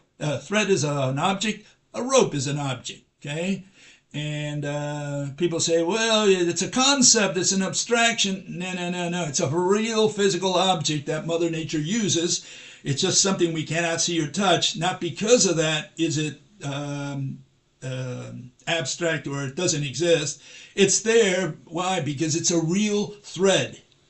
It's a real thread. Okay, it's not it's not a concept, it's not a field, it's not an energy, it's not a time or mass or whatever. It's a real thread. We're talking about thread. This is a rope, and this is what a thread looks like. Okay, for those of you who've never seen a thread, here, let me put it against my shirt.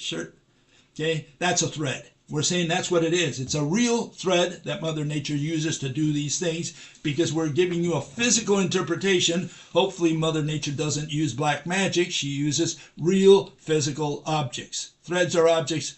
Ropes are objects. Okay? We call it a rope because it has the shape of a rope, a DNA-like rope. That's what a rope looks like, DNA.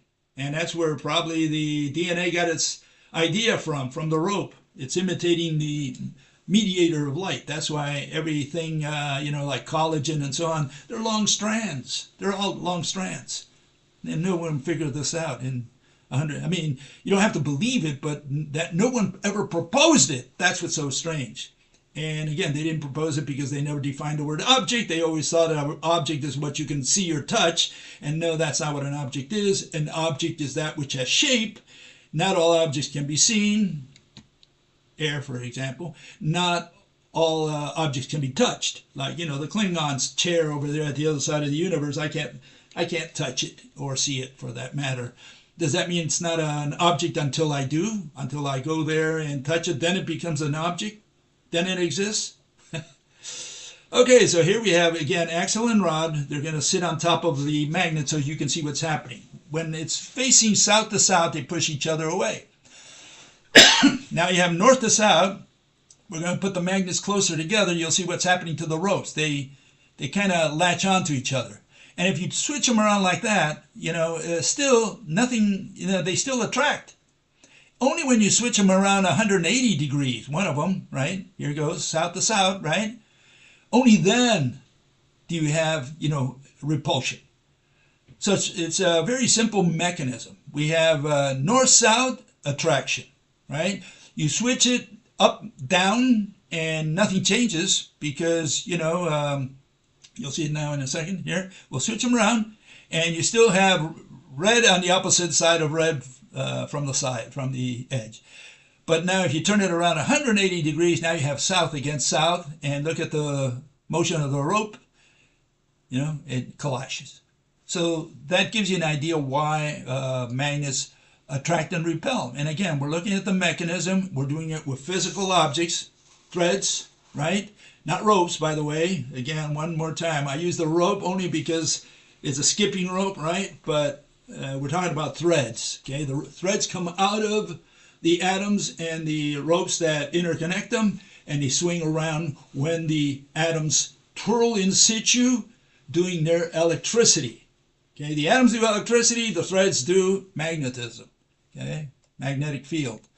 And here's a better picture of it, probably. Okay, you can see the magnets attracting each other, all the threads just swinging around. Okay, when you have clockwise and clockwise, you have attraction. But when you have clockwise, and again, clockwise, when you turn it around sideways, it doesn't change. But now when you turn them 180 degrees, now you have push. Okay, so I hope that's clear. Okay, one more time here, just in case. You got to look at the clockwise motion of the threads and the counterclockwise motion of the threads. That's what we're illustrating here. Clockwise against counterclockwise, they go against each other and push each other away. Okay, so that's the mechanism. We're using objects. It's rational. Okay, you can understand it. Hopefully, you can understand it. Do you believe in it? We don't care. We don't care if you believe. Science is not about belief. Science is about explanation and understanding. We're trying to make you understand using objects. We can illustrate what we're saying, something that no mathematician can do, whether in quantum mechanics or in general relativity or string theory. None of them can illustrate what they're talking about because they're illustrating concepts like field and energy and information and who knows what. Okay, so these are patterns that you'll see if you sprinkle iron filings between two current-carrying wires. Okay, if you have current-carrying wires, you pour or spread some iron filings, it'll give you these patterns here. Okay, you have the two on the clockwise side on the left, and what you'll see is that the threads are moving around the wires. Okay, at great speeds. And those are the lines of force that you will see around those wires. And in the case of the two wires that are running current in opposite directions, you have clockwise versus counterclockwise. They push each other away.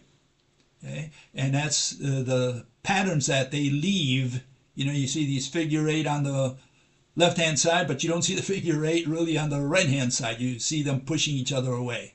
Okay? So this is if you sprinkle iron filings onto wires that are either carrying current in the same direction, attraction, or in opposite direction, repulsion. Okay, so here's just the wires. Okay, you'll see the pattern for attraction and the pattern of repulsion. Okay, and this is what's happening according to us, according to thread theory and the rope hypothesis. What's actually happening to these two real magnets. That's what they are. They're magnets because they attract or repulse just like ordinary magnets. Okay, and the patterns are on the bottom. Okay, and so you say, well, how do we know that there's all these threads swinging around causing this perturbation? Okay, and here you'll see it. Okay, here's a couple magnets, one magnet, I'm sorry. It's got a lot of iron filings, and you can see that this was done in slow motion. You can see that the iron filings are pulled up one at a time, slowly. See, if you do this in water real quickly, you won't see it. You got to kind of slow down your camera, and then you'll see how each iron filing is slowly, gradually being pulled up. That means something is swinging around and pulling all those iron filings upwards. Okay, something is swinging in that area that we cannot see or touch. Those are the threads. That's what we're saying that they are. Okay, and you say, well, where'd you get that idea? Well, here we have good old Maxwell and Michael Faraday, and they'll tell you in your face. And they work with magnets quite a bit. And Faraday said, I cannot conceive curved lines of force without the conditions of what? Of a physical existence in that intermediate space. What did Maxwell say? Field, the space in the neighborhood of the electromagnetic bodies. In that space, what? There is matter in motion. Matter in motion. The threads that are moving around, we're saying, is the matter in motion, the exotic matter that good old Maxwell was talking about. Okay, so yeah, we do have some ideas of what's happening in that invisible world of magnetism. And just to rub it in here, we'll give you a couple more observations that people have had over the years. Okay, here's a coil. In other words, you're taking a wire and you're bending it one time around. And look at the threads, how they are moving. The ones on the bottom are moving counterclockwise, the ones on the top moving clockwise. Okay, and what do you see? You see force going through the center. Okay, that's what's happening there. Here it is again. So you have all these threads that are moving around the merged electron shells, which are spinning in situ, and the threads are moving properly in the direction that they should be. Okay, and what's happening? All these threads are pushing through the center of this half coil, you could say, just a bent wire, right? And you can see the force going through the center. Why it's going through the center? Because you have a physical entity that's pushing everything through the center. And that physical entities are the threads. Okay? And now here's the solenoid, a little built up now, more than just one twirl of a wire, right? Here it is. And you see the same thing here. All the threads are moving bottom counterclockwise, top you're moving clockwise. Okay, they're pushing through the center from south to north. In other words, the so-called field, right, the magnetic field goes into the south pole and out the north pole. The force goes in there. Why? Because you can see it's threads that are pushing anything that you push in there. So if you put a charged particle or whatever in that region, well, the threads are the ones that are going to push that charged particle forward. Okay, and so that's a solenoid under the rope model. So yeah, magnetism is a bunch of threads moving around. That's what it is. That's what is between here. We can't see them. We can't touch them. The magnets recognize them, right? They do recognize each other, right? But we can't. We say, well, I can't see or touch anything. There's nothing there. Yeah, there is something there, but that something is untouchable, unseeable. It's invisible, intangible. Okay? Okay, I'm going to open up the floor for questions. Anyone who wants to ask a question, if I can't answer today, I'll take it to give you a rain check and try to answer it next week. Sometimes I get behind, like I did with this fellow, but what can I say? I got a lot of work. Okay, so go ahead. If you got any questions, ask them now. Remember, there's 10-second delay between transmission and you receiving it. Okay, so we have a little bit of patience.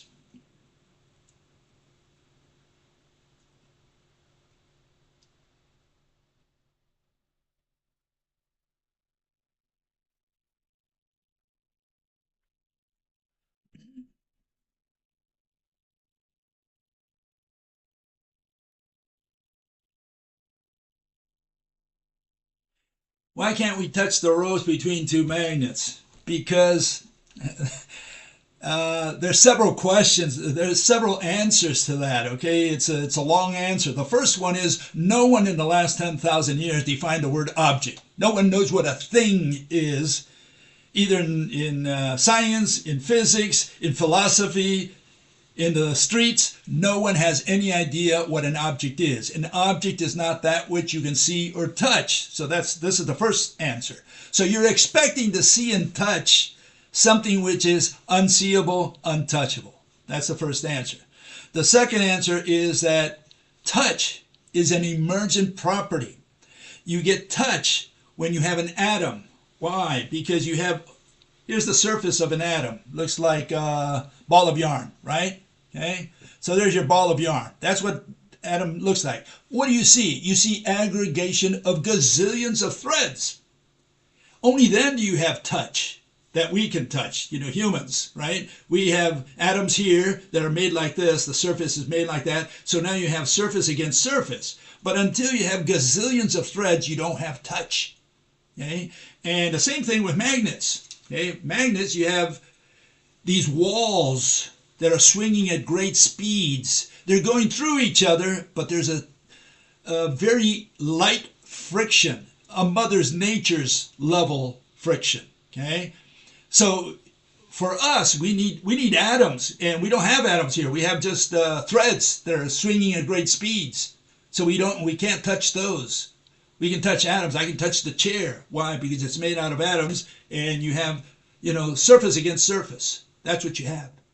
Okay? So those are the main two answers. And again, until you define the word object, you will not make any progress in physics, because physics cannot be done without objects. These people don't do physics with objects. They do it with concepts, and that's what's thrown generations of people off the trail. That's what it is. So those are the primary ones. Essentially a rope and a thread are untouchable. They can go right through each other because they don't understand touch at that level. If you want to have touch in Mother Nature's world, you need aggregation. And there's also an issue of speed. I'm not going to get into that, but there's other factors, okay? But those are the two primary ones. Okay, let's see what else we have.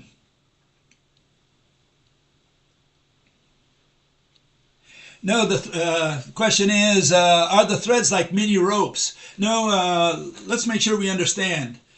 Rope, two threads. Thread, single thread. Okay, so a thread is just one, it's just one of these. You can see it there against my shirt. Thread is just one thread. The other one is, like that. Okay, so rope is different than thread. Okay, let's make sure we understand that. Okay, and again, the purpose here is to understand, not to convince or persuade or convert.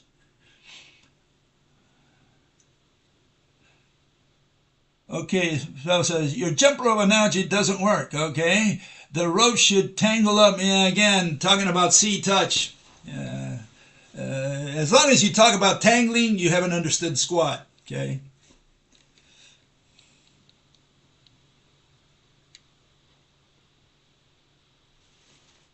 Yeah, this is what throws everybody off, the touch issue. It's a touchy issue. But see, people like this gentleman there and the other ones, they never define the word touch. They don't know what they're talking about when they use the word touch. And again, it's extremely important to define these words in physics. You need to know what touch means for the purposes of physics. And no one's ever defined the word touch. Everybody said, well, I know what touch is. I touch the table. So you need to define the word touch, and people have never defined that word. So I had to be the first person to define the word touch because of this problem, because people say, oh, what about touch of ropes and threads? Yeah, this is the problem. The problem is touch. Yeah, the electric and magnetic thread make the rope. Now, we use the word electric and magnetic only to keep with convention. There's no difference in colors. There's no difference in the thread itself. It's a single thread in the entire universe. But we call one the magnetic thread, the other one the electric thread.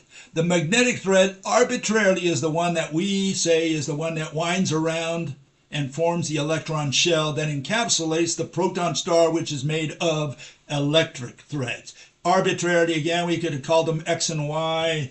We just want to keep with convention. We think it's better to talk, if they talked about electric and magnetic fields, we're going to talk about electric and magnetic threads only to keep with convention. Other than that, it's just words.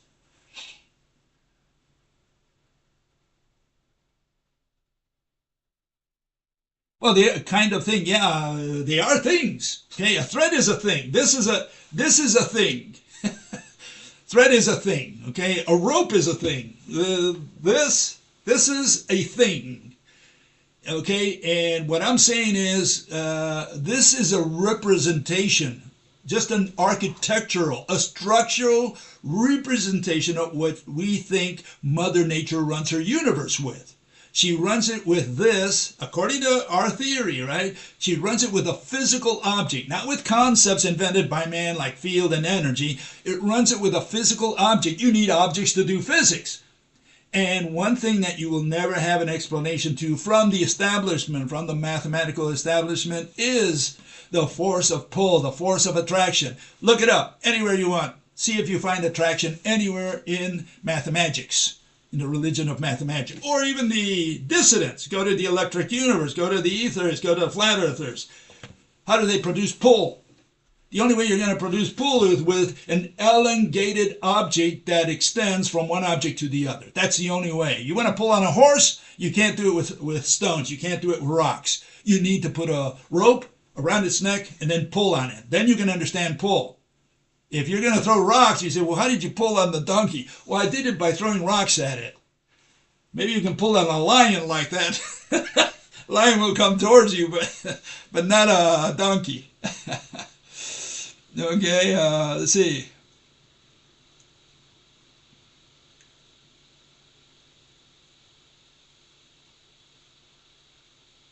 I don't know what this fellow says by looping. Yeah, one thread goes around. That's it. I don't know about looping. It loops around, yeah, I guess you could say. Yeah, tangle. Paul says, I didn't say touch, I said tangle. Before you can tangle, you need to touch. Before before this can tangle or go through, right? Before I can talk about going through or tangling, getting, tangled, I need to touch. So please define touch scientifically. Now, don't look it up in the dictionary. You won't find it there, okay, by the way. So you have to use your brain to define the word touch. And I'm sure you're not going to be capable if you're talking about tangling. Tangling involves touch. Okay, so yes, you said touch, whether you knew it or not. Friction is touch, by the way, yeah. Okay, but there's the same amount of threads on the surface of the atom of my hand compared to the amount of threads in the magnetic field between two. Yeah, you can say that again. We humans, we can only deal atom to atom. We don't deal atom to thread. Okay, and so that's our proposal there. We're saying that you cannot touch the countless threads that are between here because it's not a surface that we can touch. We can only touch atoms. So yeah, if you have a curved ball of threads, gazillions of them, we with our hand we have the same surface, right? Another bunch of let's call it a ball of yarn. We have ball of yarn here, ball of yarn here. We can put ball of yarn against ball of yarn. We cannot put ball of yarn against, gazillions of threads just swinging around. Okay, so we're saying that those two situations are different.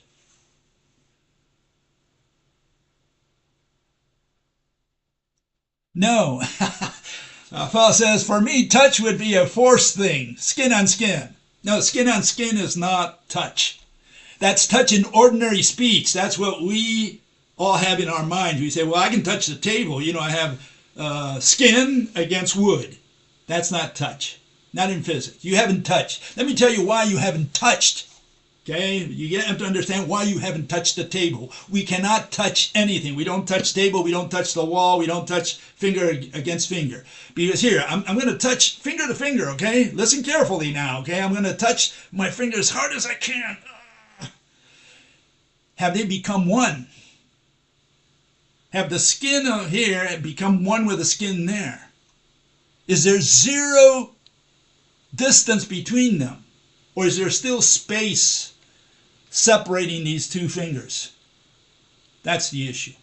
Do we have space between any object between any two atoms? I have two atoms, right? Is there space between them? And if you say no, then what gives shape to each atom? If there's, if one atom is not completely surrounded by space. So touch is a touchy issue, believe me. You got to think hard how you're going to define touch.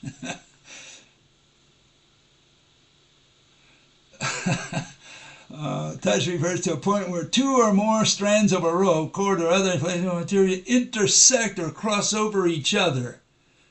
Yeah, you haven't explained anything. You haven't defined touch. Okay, you're giving me an example. You're saying touch is when rope matches rope. In other words, they became one, right?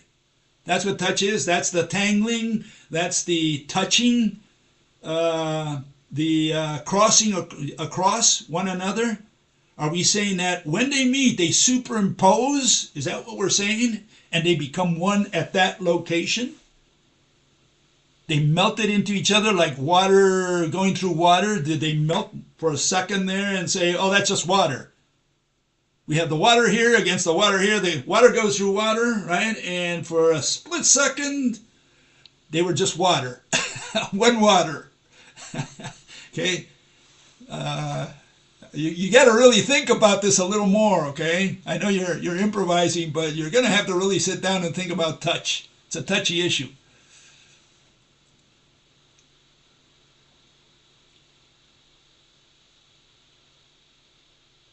Yeah, a touch point, you're saying a touch point is where two or more strands intersect. But all you're saying is that you're giving an example. You're not defining the word touch. Okay? You're not defining. You're giving an example. You're running an experiment, and telling me, look, I'm going to call touch when they intersect. Well, what does that mean? I mean, you're just giving me an example. You have to define touch, like touch, colon, blah, blah, blah, blah, blah, blah. That's the way you define words in physics, in science. Okay?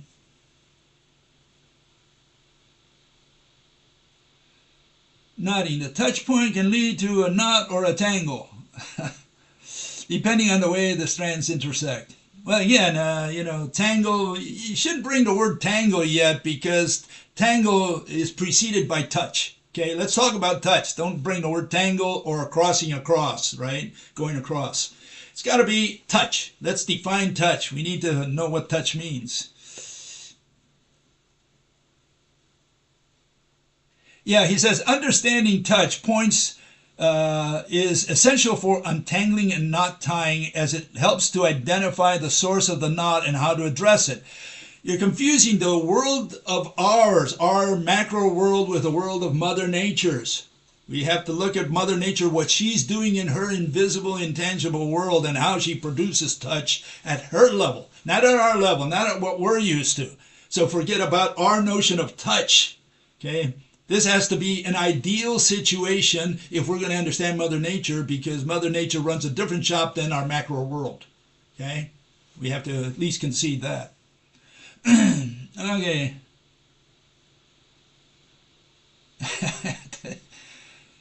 A matter thing.